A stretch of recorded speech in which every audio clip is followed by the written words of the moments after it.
Estamos de volta com a Ação Nacional de hoje e nós estamos conversando sobre economia em meio à crise da pandemia do novo coronavírus.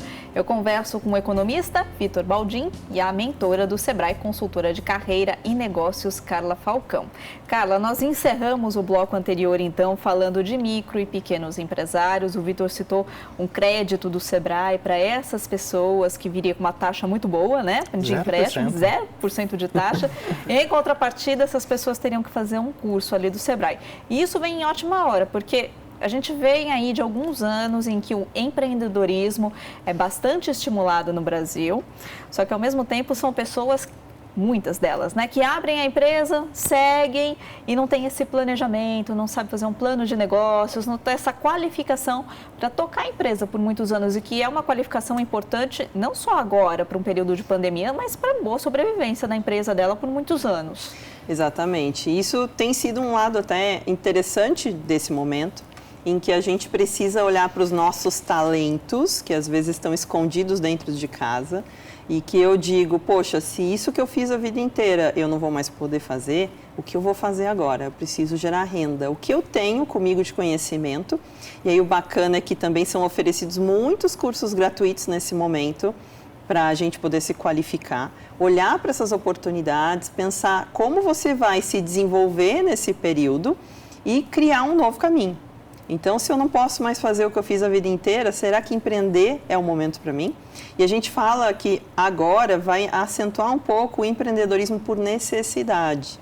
Ou seja, eu preciso fazer algo para me movimentar. Talvez não seja aquilo que eu vou empreender o resto da vida, mas eu vou dar um primeiro passo. E eu preciso agir rápido. E isso a gente observa muito com mães empreendedoras. Eu tenho uma rede de mães onde a gente capacita mães para gerar negócios e empreender, que chama Social Mom. E a gente tem esse desafio, educar para empreender. É importante nos planejarmos, entender quem é o seu cliente, o que você pode oferecer que faz sentido nesse momento e readaptar seus produtos e seus serviços. Tá? Porque eu vejo hoje muitas empreendedoras que começaram no mundo da moda, produzindo roupas, bolsas, calçados, coisas nessa linha, acessórios, e de repente isso deixou de ter tanta utilidade. O que eu vou fazer? Vou produzir máscaras, todo mundo está precisando agora. Vou produzir a tiara que combina com a máscara, então já vou criar uma outra forma de criar algo interessante nesse momento. Eu sou aquela que produz a lasanha que a família ama, todo mundo ama aquilo e é um presente da família. Quem sabe eu não vou oferecer isso para o mercado? Então, é um momento de reflexão muito grande, onde eu preciso, enquanto empreendedor, entender como eu vou planejar a minha vida daqui para frente, o que eu posso oferecer e como fazer isso ser sustentável também. E isso é um curso que vai ajudar, é uma qualificação, para saber quando eu cobro por essa lasanha ou por essa tiara. Sim, essas iniciativas como o Sebrae fez várias, né? Eles tinham já muita coisa, mas multiplicaram essas oportunidades. Planejamento financeiro, que a maioria do brasileiro não faz. Não faz. Inclusive dentro de casa, planejar o seu custo, a sua necessidade doméstica, né? E o que você precisa para subsistir dentro de casa com mínimo de qualidade. Então, planejamento financeiro da empresa, saber o quanto custa produzir seu produto para efetivamente saber quanto você pode vender. Tudo isso é fundamental. É um momento de criatividade. Muita gente está sendo obrigada a ficar em casa por conta do isolamento, da quarentena. Outras pessoas perderam o emprego mesmo nesse período, então ficam em casa. É o momento de deixar a criatividade aflorar, porque às vezes tem um talento, alguma coisa ali que a família faz e que ficava adormecida. É o momento de ser criativo completo. Se arriscar. Porque nesse momento a gente vai precisar testar. Tudo que a gente fala para o empreendedor é que ele precisa ter um plano de negócio e que ele precisa validar o seu produto no mercado. Só que a gente não está com tempo de segurar e fazer grandes validações para depois começar a produzir. Então, a gente vai ter que mexer nesse avião, na turbina do avião, enquanto ele está voando. E aí, olha que interessante, os erros têm sido mais aceitos, com mais tranquilidade por todo mundo. Eu vou fazer esse processo, eu vou sentir se ele funciona enquanto eu vendo. Se ele não funcionar, eu já reajusto o produto, reajusto o serviço e vou mudando de novo e a gente vai tendo que aprender a se reinventar. A criatividade está sendo exigida em todos os mercados. Você olha o mundo do entretenimento. Artistas, atores, estão tendo que se reinventar completamente. É um show dentro de casa. E olha que interessante vem acontecendo essas iniciativas e o quão surpreendente tem sido para nós todos. Sim. De repente fazer um curso, eu não posso mais ir na escola, mas eu fazer um curso online tem sido uma experiência incrível, que não seria um mês atrás, porque a gente não achava tão legal. Então, precisamos ser criativos, precisamos acreditar nisso e se arriscar um pouco mais, no sentido de ousar, no sentido de perceber se isso funciona e se permitir fazer, mas não paralisar. E ser criativo financeiramente também, né, Vitor? Porque as prioridades mudam. Quer dizer, se a minha família gastava X% ali do orçamento com lazer, com aulas extra, por exemplo, para as crianças, talvez nesse momento esse orçamento tenha que ser revisto. O grande reajuste agora talvez seja na parte de lazer, como você comentou. Porque as pessoas não podem sair, né? Elas não têm o que fazer. E aí há talvez um novo ponto de equilíbrio, principalmente com relação à comida. Que apesar das famílias estarem cozinhando mais, muitas empresas estão utilizando o iFood, por exemplo, e empresas concorrentes para vender, para chegar até o seu consumidor final. E, obviamente, promoções e mais promoções, essa diversificação, essa competição para chegar até o cliente tem, de fato, funcionado. Muitas empresas estão, eu conheço alguns casos pessoais de empresas que estão substituindo ir até o evento que acontecia antes da pandemia para ficar 100% no delivery. Adoraram a ideia e agora só querem fazer delivery. Então, esse momento de reinvenção ele é muito importante. E eu tenho certeza que ele vai trazer impactos não só para o nosso momento que nós estamos vivendo, mas até posteriormente, uma nova atualização, uma nova adaptação da economia de modo geral. Vamos precisar, porque olha só o tamanho da crise econômica que a gente está vivendo agora. A gente tem uma reportagem para te mostrar, por exemplo, que nesse período de pandemia, no fim do mês de abril, a Boeing anunciou que desistiu do contrato de compra da divisão comercial da empresa brasileira Embraer. Em um comunicado, a empresa declarou que não houve condições necessárias durante as negociações. Vamos ver. Negócio suspenso.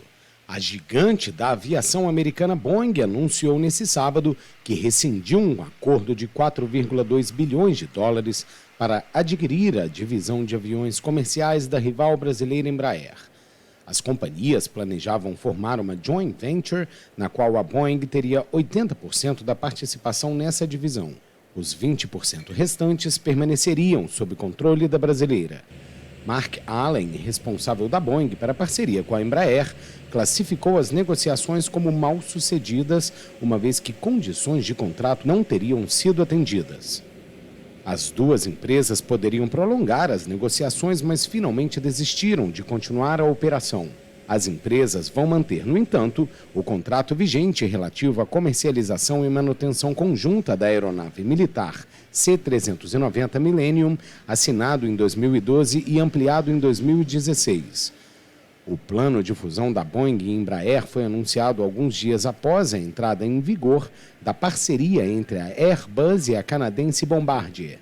Com a aquisição da Embraer, a Boeing competiria com sua rival europeia no segmento de aeronaves regionais. O que significa isso para nós, Vitor? Um negócio desse tamanho que estava praticamente certo e de repente não vai mais acontecer. Significa que nós, daqui para frente, vamos ter que encarar essa recessão talvez um pouco mais preocupados e talvez reinventar o nosso mercado. Eu costumo sempre dizer para quem me acompanha que um dos grandes problemas do Brasil talvez seja a questão trabalhista. Quando nós observamos negócios como esse, tão grandes, em que empresas estrangeiras acabam investindo no Brasil, mas com medo ou até com restrições, como era o caso, nós percebemos que existe algum problema quando se fala em negociar com o Brasil. As relações de trabalho hoje no Brasil, elas demandam muito esforço, não só do empreendedor, mas até do próprio trabalhador. Quando a gente fala de pagamento de impostos, da complexidade tributária, das regras trabalhistas que existem no Brasil, isso acaba espantando os empreendedores, não só do Brasil, mas também de outros países. O Brasil é um dos lanternas no ranking de competitividade quando a gente observa o cenário mundial. E isso é tão ruim para o Brasil que vai acabar impactando a nossa volta à economia, a nossa recuperação no mercado.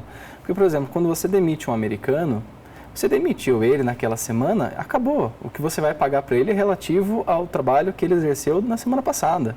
E aquilo está acabado. Se você demite hoje um trabalhador no Brasil, você tem que pagar uma série de impostos, ele precisa da entrada no auxílio com relação ao governo, ele precisa ver o quanto ele vai receber, etc. e tal. E na hora da contratação também. Hoje, um empreendedor brasileiro acaba pensando 2, 3 vezes antes de contratar. Tamanha a dificuldade e complexidade tributária. O americano não. Ele, você quer trabalhar para mim? Quero. Quantas horas eu vou trabalhar? Você vai trabalhar tantas horas e vai receber tanto por hora. Tudo bem, é isso. É simples. É simples. Então, economias como a dos Estados Unidos, que tem uma complexidade menor, principalmente nessa questão trabalhista e tributária, vão se recuperar muito mais rápido do que o Brasil. E isso serve de exemplo e espero que os brasileiros, não só de modo geral, mas os governadores, percebam essa necessidade de se atualizar. Você percebe isso, Carlos? Eu, enquanto empreendedora, já sofri bastante sobre essas questões e junto com outros empreendedores que a gente vê, né? Realmente precisa de um estímulo maior para que esses pequenos e micros empreendedores possam crescer. E isso é bastante dificultado por toda essa questão jurídica, trabalhista. Sim. Isso realmente é uma realidade. Então, a gente precisa olhar com mais, com outros olhos para como vamos agir para retomar o crescimento.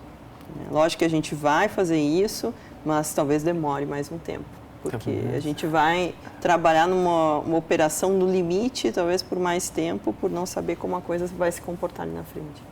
E o funcionário, por outro lado, você acha que ele está preparado para esse momento? Porque mesmo as empresas que estão contratando agora, muitas têm feito, por exemplo, entrevistas online, né? Tiraram essa parte presencial por uma questão de segurança mesmo, por causa da Covid-19. Essas pessoas com mais ou com menos qualificação, elas estão preparadas? Com redes sociais profissionais atualizadas, com um currículo atualizado, ela tem um equipamento ali que ela pode fazer uma entrevista online? E aí a gente vai falar de um tema que já vem se falando no mercado há um bom tempo, que se chama soft skills. O que é estar preparado para esse mercado de trabalho que chegou? A gente dizia que era o mercado de trabalho do futuro, que seria o que seria valorizado lá na frente, e de repente o lá na frente chegou. Hoje está aqui. O futuro chegou. E já fazem alguns 2 anos que a gente trabalha em treinamentos de oratória, que eu faço pela Escola Conquer, é essa questão. A gente precisa saber utilizar recursos como vídeo. Entrevistas de emprego todas agora estão sendo feitas via videoconferência.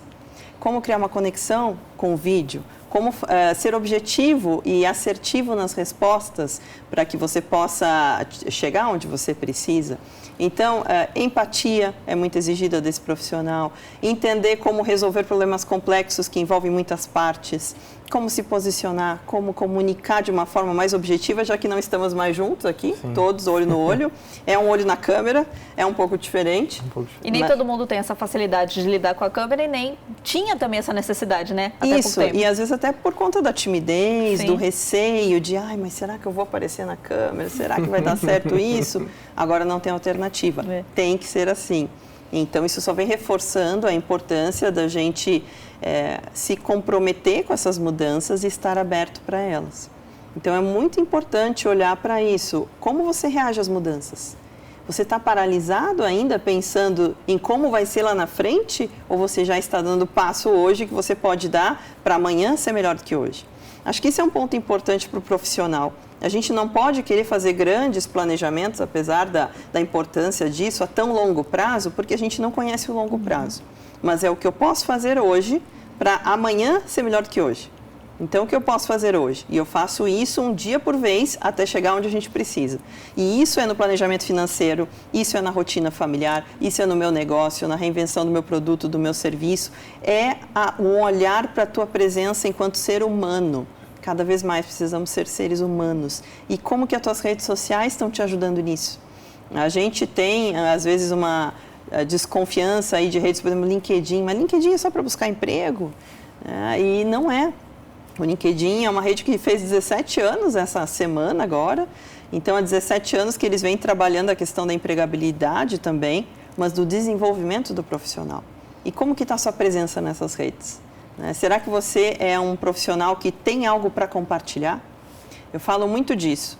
Chegou um momento em que as pessoas precisam se posicionar, mas se posicionar de uma forma inteligente, o que eu tenho para oferecer, o que eu penso, quais são os valores que eu acredito e como isso pode contribuir para esse cenário todo que a gente desconhece. Como que eu posso fazer o meu dia de hoje dar certo até o final com aquilo que eu tenho comigo. Então, é buscar conhecimento, buscar experiência, troca de experiência com outros profissionais para seguir um dia de cada vez. Quem sabe esse momento de quarentena agora não é o momento para isso, né? A gente vai para mais um intervalo rapidinho, daqui a pouco a Ação Nacional está de volta.